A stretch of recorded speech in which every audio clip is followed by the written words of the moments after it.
इस जनरेशन के बारे में अक्सर कहा जाता है कि ये जनरेशन किसी लायक नहीं हुए, कुछ नहीं बन पाएंगे। इसी जनरेशन ने नेपाल में सरकार गिरा दी है।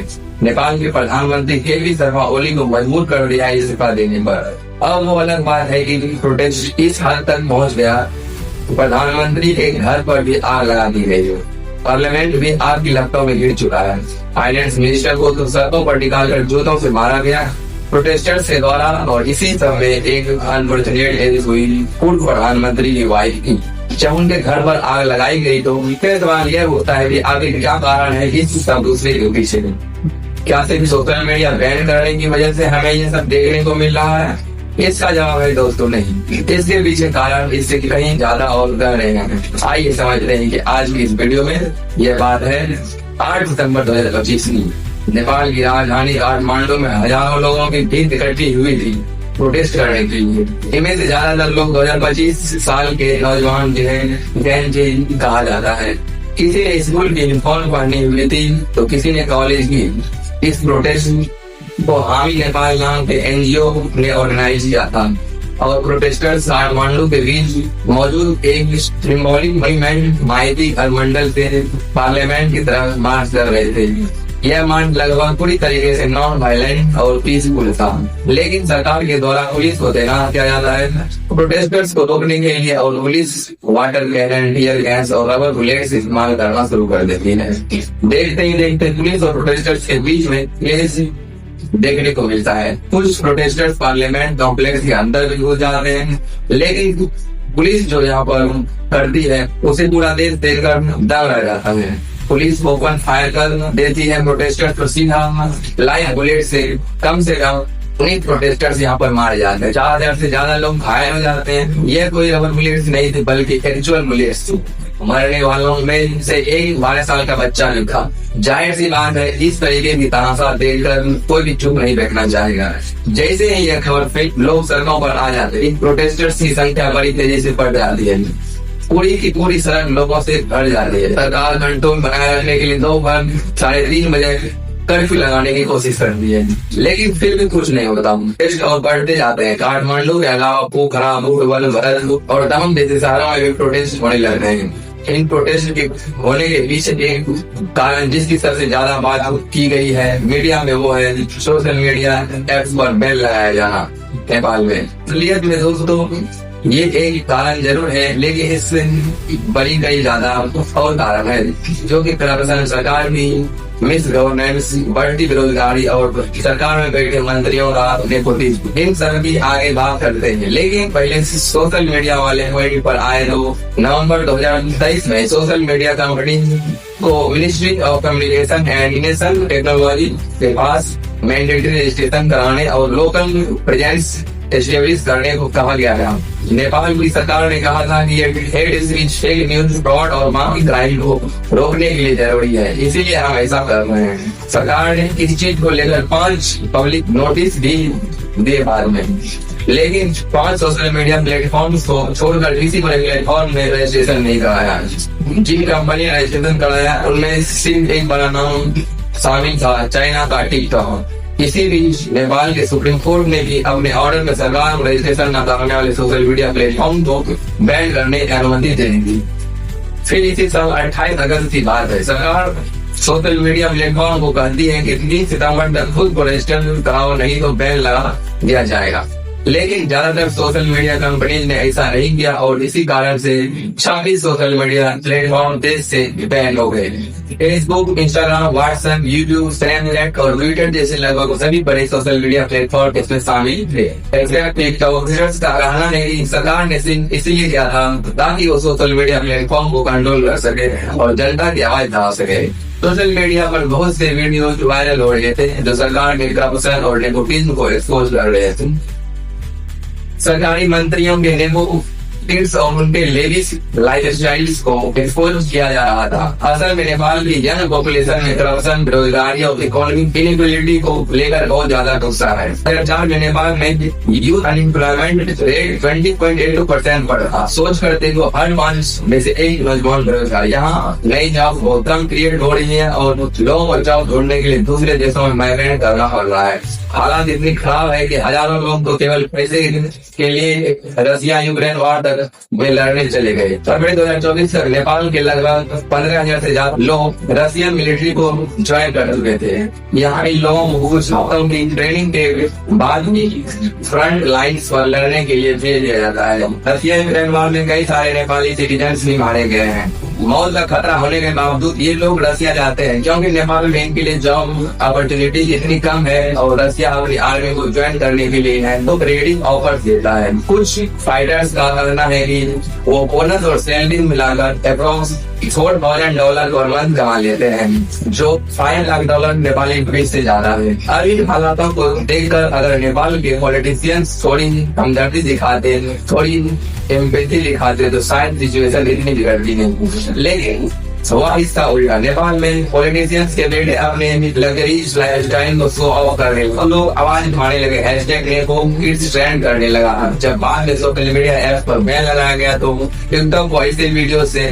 फ्लड कर दिया गया नेपाली लोगों के द्वारा, नेपाली यूथ के द्वारा। एक वीडियोस में बस एक सिंपल सा कंपेरिजन दिखाया गया हम नेपाली की डेली लाइफ आने वाली परेशानियों को और पॉलिटिशियंस के बच्चों के लाइफस्टाइल्स। नेताओं के बच्चे जो डिजाइनर क्लोथ्स में घूमते हैं और लग्जरी गाड़ियों से वॉक करते हैं। टिकटॉक पर भी हैशटैग नेको किड्स और हैशटैग नेको बेबी ट्रेंड करने लगा। 8 सितंबर को प्रोटेस्ट में भी एक पोस्टर पर लिखा था, पॉलिटिशियंस के बच्चे विदेश से गुची के बैग्स लेकर लौटते हैं और आम लोगों के बच्चे ताबूतों में। यह रसिया यूक्रेन वार में मारे जाने वाले नेपाली की तरफ से इशारा। इसके अलावा करप्शन भी एक बहुत बड़ा मुद्दा है नेपाल में। नेपाल का यूथ 70+ के सैम पॉलिटिशियन से फ्रस्ट्रेट हो चुका है, जो बारी बारी से सरकार कराते हैं, सरकार से जानते हैं। इसी कारण से मार्च के महीने में भी नेपाल में एक प्रोटेस्ट हुआ था, जिसमें कई लोगों ने कहा था कि नेपाल का रिपब्लिक बनने का एक्सपेरिमेंट फेल हो चुका है और शायद उसे वापस मोनार्की बनाना चाहिए। यह भी एक बड़ी कमाल की चीज है कि लोग इतना फ्रस्ट्रेट हो गए हैं कि पॉलिटिशियन से डेमोक्रेसी हटाकर वापस मोनार्की बनाने की बात करने लगे। असल में बात क्या है, साल 2000 से पहले नेपाल का देश एक मोनार्की था, यानी कि सारी पावर जनता के द्वारा चुने गए किसी पॉलिटिशियन के पास नहीं, बल्कि एक राजा के पास थी। इसका आखिरी राजा किंग ज्ञानेंद्र। इनको सत्ता से हटाने के लिए 2 बड़ी मूवमेंट्स हुए थे। एक था 2006 का लोकतंत्र आंदोलन और दूसरी थी बहुत सालों से चल रही माओवादी इमरजेंसी। 28 मई 2008 को ऑफिशियली मोनार्की को ओबेलिस्क कर दिया जाता है और नेपाल एक फेडरल डेमोक्रेटिक रिपब्लिक बन जाता है। तब से लेकर आज तक 17 साल बीत चुके हैं और इन 17 सालों में डेमोक्रेसी में 13 बार नेपाल की सरकार बदल चुकी है। कभी केरी शर्मा ओली प्रधानमंत्री बनते हैं तो कभी कुछ कमल दहाल तो कभी शेर बहादुर देवा। इन्हीं 2-4 पॉलिटिशियंस के बीच में पावर रोटेट करती रहती है, गठबंधन बनते और कुछ महीनों बाद टूट जाते हैं। नेपाल में 2 डोमिनेंट पॉलिटिकल फोर्सेस हैं, नेपाली कांग्रेस और Nepali Communist. Nepali Communist 2 major parties हैं, Communist Party of Nepal, United Marxist and Leninist और Communist Party of Nepal Maoist. यही पार्टी आपस में और छोटी पार्टी के साथ अलायंस कर सरकार में बदलते रहे। इन तीनों पार्टीज के ही हेड्स पर करप्शन का आरोप लगा है। नेपाली कांग्रेस के farmer had PM Sher Bahadur देव पर एयरक्राफ्ट परचेज में इलीगल कमीशन लेने का आरोप है। इनकी पत्नी आरजू राणा देवा, जो भी नेपाल की फॉरेन मिनिस्टर है, उन पर नेपाली सिटीजन्स को फेक डॉक्यूमेंट्स के जरिए भूटानी नेशनल दिखाने का आरोप है। ऐसा करने से उन्हें रेफ्यूजीज के तौर पर अमेरिका भेजा जा सके। CBNMC के हेड और 3 बार प्राइम मिनिस्टर रह चुके कमल दहाल माओ गोरिल्ला फाइटर्स के लिए आए पैसा को डायरेक्ट डाइवर्ट करके अरबों रुपये खुद लेने का आरोप है। और CBM UAML के हेड और current prime minister KP Sharma Oli पर भी एक करप्शन केस चल रहा है। क्योंकि उन्होंने सुप्रीम कोर्ट के एक आदेश को वायलेट करते हुए एक स्टेट को कमर्शियल लॉट्स में कन्वर्ट कर दिया था। इसी तरह 3 और प्राइम मिनिस्टर पर भी सरकारी जमीन प्राइवेट इंडिविजुअल्स को देने का आरोप है। अब दिक्कत यह है कि नेपाल में 2016 से ही प्रैक्टिस है कि किसी भी पॉलिसी डिसीजन के लिए किसी भी पॉलिटिशियन के खिलाफ इन्वेस्टिगेशन नहीं की जाएगी। ये प्रैक्टिस पॉलिटिशियंस को किसी भी एक्शन से इम्यूनिटी प्रोवाइड करती है, जिससे करप्शन बहुत ज्यादा हो गया है। और आप इमेजिन करो, दिस इनएबिलिटी, अनएम्प्लॉयमेंट, करप्शन और नेपोटिज्म के बीच अचानक से अगर सरकार सोशल मीडिया पर बैन लगा दी तो लोगों के अंदर जो फ्रस्ट्रेशन थी और गुस्सा था वो बिल्कुल टेकिंग पॉइंट पर पहुंच चुका था। और इस बैन के बाद तो गुस्सा पूरी तरीके से एक्सप्लोड कर गया। असल में बात क्या है, सोशल मीडिया ऐप पर बैन लगाने से नेपाल में एम्प्लॉयमेंट के जो थोड़े बहुत जरिए भी बचे थे वो भी खतरे में आ गए।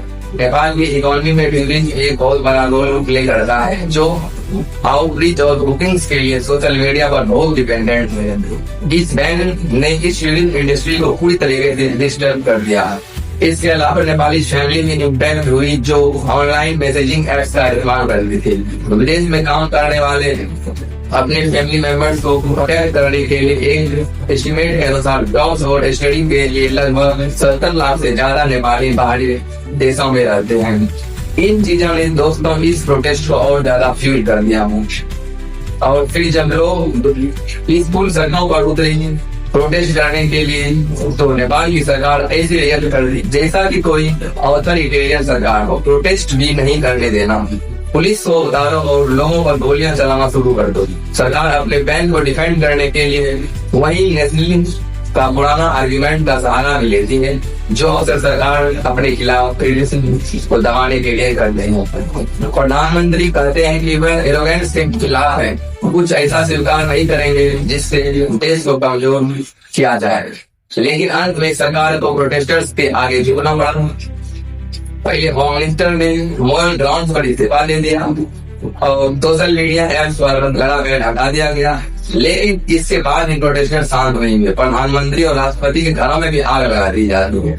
यहाँ तक कि अपोजिशन लीडर के घर पर भी आग लगा दी जाती है। आर्मी को हेलीकॉप्टर का इस्तेमाल करके मंत्रियों और अफसरों को इन्फ्लेट करना पड़ता है। फाइनली जाकर 9 सितम्बर लगभग 2 बजे प्रधानमंत्री के होली की इस्तीफा दे देते हैं। सिस्टमेटिक रिफॉर्म्स की मांग की जा रही है। नेपाल के आर्मी चीफ नेशन को एड्रेस किया जाता है और फीस की मांग कर रही है। नेपाल का देश एक लाइव एग्जाम्पल है कि क्या होता है जब जनता की आवाज को पूरी तरीके से खत्म करने की कोशिश की जाती है, जब करप्शन, नेपोटिज्म और बेरोजगारी जैसे असली मुद्दों को इग्नोर कर दिया जाता है। यह सभी सरकारों के लिए एक लेसन है कि कभी भी जनता को इतना मत इग्नोर करो कि हालात इस कदर बिगड़ जाए। क्योंकि बात यहाँ यह भी है कि अगर हालात इस कदर बिगड़ जाते हैं तो देश में कंट्रोल वापस लाना बहुत मुश्किल हो सकता है। इन प्रोटेस्ट का फायदा उठाकर कुछ एंटी डेमोक्रेसी ग्रुप वापस बुनियादी लाने की बात कर सकते हैं, लेकिन वो सही रास्ता नहीं होगा। जो भी सोल्यूशन निकलना है वो एक डेमोक्रेटिक सेटअप में ही होना चाहिए।